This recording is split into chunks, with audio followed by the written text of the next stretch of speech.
Sorry. My name is Daryl Omar. I'm an author.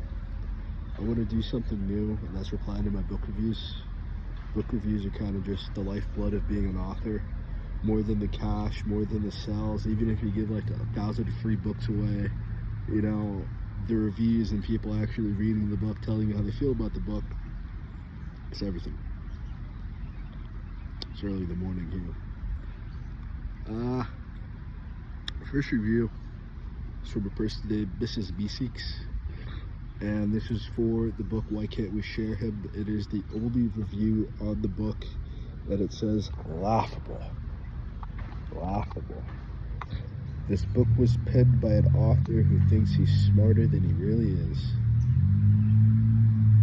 I'm not entirely sure why this person took a book that I wrote in 3 days, that I wrote from like literally what was just a sex scene, and I constructed an entire story around the sex scene. I don't really know why this is the book that you feel like I'm trying to display the highest level of intellect here. I don't know what it was about the story that made you feel as if I was attempting to be an intellectual while talking about an OnlyFans model and a couple primarily having sex with a twisty ending. But honestly, I would say that most of my negative reviews, a lot of them seem like very personal attacks. They seem like very petty personal attacks. And this is definitely one of them. I could see in KDP, like who read the book or who not, how many pages were read when the book was bought. I just kind of feel like you're off on that. You could have just sat back, you could have had a good time, you could have read an entertaining book, but like many of the, I wouldn't say many, I would say like few, like a very few, like a very small minority of women who read my work, even though like majority of my readers are women, the very small minority take an issue with me on social media, and then from social media they come and they leave negative reviews on my books to kind of stymie me and stop me. This really isn't the book for that comment. This really is not the book in which you're trying to look at the height of intellect. And honestly, I take it as a compliment. I take it as a huge compliment because I wasn't even trying. I literally wasn't even trying. I think the first person to read this book was actually my mom. And my mom gave me the feedback to rewrite the whole thing because it made no sense. It made no sense why Rochelle and Edward were having sex. It made no sense of how that all happened so quickly. So then there was a new beginning given to the book, which was explaining a little bit more about Rochelle's backstory. Well, without that, it was literally just me wanting to write about a guy having sex with his girlfriend's best friend. That was it. That was the totality of the book. And any other type of attempts of being an intellectual, or any other attempts that you thought of me attempting to spread an agenda or some sort of that, you are surely mistaken. I feel like you should just entertain yourself when you're reading a book. I don't feel like for you ladies that have this like feminist crusade, why are you making enemies out of men who don't hate women? Because there are men who actually legitimately are misogynist. There are men who stand by being he-man woman haters. Why are you targeting men that are allies of you, that are neutral, that you can educate, men who are on your side? Why are you targeting those guys instead of targeting your actual enemy? And what it really comes down to for me, knowing some of those guys, is that when you present reasonable critique of women, or you present stories like this that don't fit with the westernized, I wouldn't even say Western ideology, I would just say modern Western ideology of relationships, it's easy to kind of neglect that there's 15-to-1 ratio of men before you include any form of sexuality, any form of sexual preferences whatsoever. There's more women than men. There's way more women than there are men. the concept of this book and the reason why it was written, because someone recommended that I talk also about why I wrote the books as well. The reason why this book was written was not for an agenda, was not for a huge intellectual pursuit. One, it was because I was bored, but two, because at the time of writing this, the idea of polyamory and the idea of polygamy were huge. You know, and everyone was recommending, oh, polyamory this, polygamy that, polyamory. And I wanted to show two sides. I wanted to show one side, the sexual benefit of that, how people are passionately involved within the idea of polyamory, but also wanted to show over time, people may not be into that. You know, if you're introducing this to someone and they're, so that's the reason why at the end of the book is the end of the book, is because I'm not supporting polyamory. I'm not supporting polygamy. If you read the entire book, if you finish the frickin' book, you read more than 5 pages, you read more than one chapter, if you were intellectual of any sort, if you had a brain inside of your head, you would not have left a review without finishing the book. I've gotten complaints about the ending of the book. I've gotten complaints that the ending of the book is a trigger warning. The ending of the book is, gave people nightmares. The ending of the book that I take all in high praise, and I pat myself on the shoulder for even having that kind of emotional effect on you, because the whole point of being an author, the whole part of being an artist, is leaving you with an emotional response. If you look at some of the greatest heels of professional wrestling, I love pro wrestling. If you look at some of the greatest heels of professional wrestling, they are really nice guys if you get to know them in real life, but their character, their goal, their ambition is to rile you up and get an emotional response out of you. I wanted people in support of polyamory, in support of polygamy, to take this book. People that are curious about it, take this book, read this book, and decipher your actual standpoint on it. You know, if you are for it, then this is definitely a mountain. I don't want to give away the ending of the book, but this is definitely a mountain that you're going to have to overcome, is your partner having zero fucking interest in being polyamorous, especially if you were in a monogamous relationship already and you are taking it upon yourself to introduce another woman into your relationship or introduce another man into your relationship.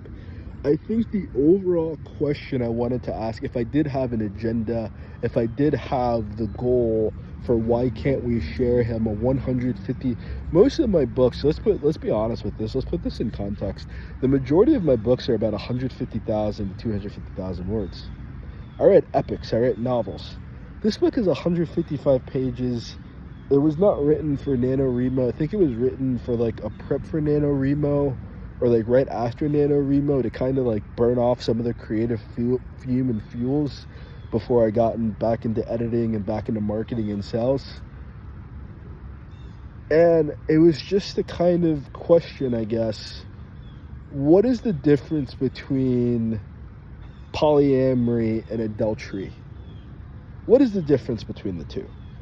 Because adultery is literally being inside of a relationship already and then cheating on your partner. And then if that extends, it's called an affair, and that's a sin, right? That's a bad thing. What is the difference between that and polyamory, especially if you're already inside of a monogamous relationship? I guess consent is a different thing. And I think that was the critical thing within all this, is that Rochelle was very aware that she lacked Monica's consent. Edward was not honest with Monica. So this isn't a situation in which both sides were in agreement, both sides were on the same page. This is not a story about polyamory. This is a story about adultery and how people try to utilize adultery to play off polyamory, and the two things are not the same. I don't see a difference between the two, quite honestly, because anytime I've tried to be polyamorous, I was called a cheater, you know, or a playboy, or some negative, or gigolo, some kind of negative connotation put on my name. This is before I had a kid. This is a whole different lifestyle. But I'm speaking also from the perspective of a man that has gone through it before, and that's had to pay the consequences for that before. I guess in some ways it is intellectual, but it's not intellectual in the way that you're making it out to be, as if I tried so hard on this and I went above and beyond and I was putting forth my best effort. It's an intellectual pursuit because it's intellectual by proxy. It's an intellectual book, I guess, for you who finds it laughable because you have your head so far up your ass, you can't stop to just enjoy life. You can't stop to just enjoy the beauty of nature and to just have a great day. You know, it's like some of you take it upon yourselves to try to ruin someone else's life. You take it upon yourself to try to sabotage someone else's career. You take it upon yourself because you think your emotions and how you feel is so important. Everyone needs to hear about how you feel. If no one recommended me to respond to my book reviews, I would have never acknowledged you. I would have never given you the time of day. It's not because your opinion doesn't matter to me. It's because your opinion is baseless, and it's like, it kind of just, your opinion kind of plays like you never read the book. And a lot of my negative reviews, a lot of my 1-star, 2-star reviews, you know, I learn from you. You know, I do. I take what you say very seriously. I do. I don't find what you say laughable. I'm a respectful person. If you took the time to buy my book and you took the time to read my books, I cherish that. And if you liked the book or you didn't like the book, I'm going to learn from your experience. I can't learn anything from your comment. I can't learn anything from your review. I can't learn anything from your feedback because it's completely off base with what I create. I would say these past few years I've changed my style up a bit. I've been writing shorter content, not because I can't write epics, but just because, well, I did write an epic quite recently. I wrote a lot of new stuff that I haven't released lately. But it's just, you're not giving me anything to work with.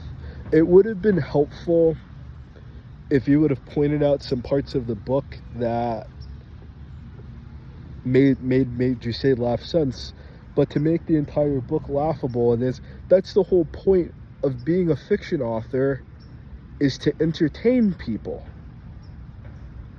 Maybe you weren't aware it wasn't a nonfiction book. Maybe you weren't aware that it was a book that was supposed to make you laugh and supposed to entertain you. Maybe you weren't aware this was not meant to be taken seriously, and it was meant to just take a load off of people who like to read for a living, who like to read instead of watching movies, who enjoy reading instead of watching TV. They might enjoy reading while listening to music, you know, but I'm writing to entertain people, my friend. I'm not writing for a huge political statement. There are certain books, like For the Crown of Nadia, I guess I am writing for a huge political statement. I am writing for a huge spiritual, religious statement. Even my main series is there simply to entertain people. I'm sorry that you had a negative experience reading my book. I'm glad that you found it laughable, though, because the point of the book was to be funny. The point of the book was to entertain you. There were innumerable parts of the book in which you were supposed to be laughing, and maybe you just didn't have the intellect yourself to understand it. Because what I see with most things, just like now how I'm giving you praises, how I'm being respectful to you while talking about you, how you speak about somebody else is a reflection of how you view yourself. So when you're reading my work, as I read the work of many people who do not agree with me, many people who do not think like I do, many people that have completely different life experiences than I do, and I also read books from women. With all that applies for, even if they don't have drastically different views and purposes, they have a much different life than I do from the proxy of being a different gender than me.